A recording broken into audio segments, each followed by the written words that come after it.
महाराष्ट्राचे लाडके मुख्यमंत्री देवेंद्र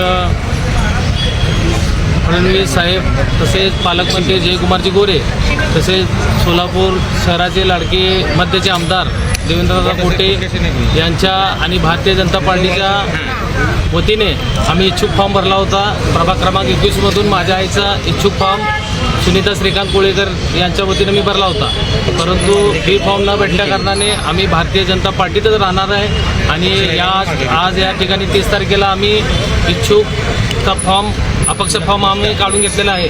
आम्ही एकनिष्ठपणे भारतीय जनता पार्टीच्या पाठीमागच राहणार आहे आणि प्रभाग क्रमांक 21मध्ये जे उमेदवार दिले आहेत त्यांच्या पाठीशी त्यांना निवडून आणण्याचा प्रयत्न नक्कीच करूया, या ठिकाणी मी आश्वासन देतो। मागील अनेक दिवसापासून त्या भागामध्ये आपण काम करत आलात, नेमकं कुठं कमी पडलात उमेदवारी मिळवण्यात? उमेदवारी मिळण्यात पक्षाला वाटलं असेल की आम्ही कुठेतरी कमी पडलो असेल, पण पक्षाने दिलेला निर्णय आम्ही मान्य केलो आणि या ठिकाणी पक्षाचा आणि आमदार साहेबांचा या सर्वांच्या आदेशानं मी या ठिकाणी आमचा फॉर्म विड्रॉल केलेला आहे।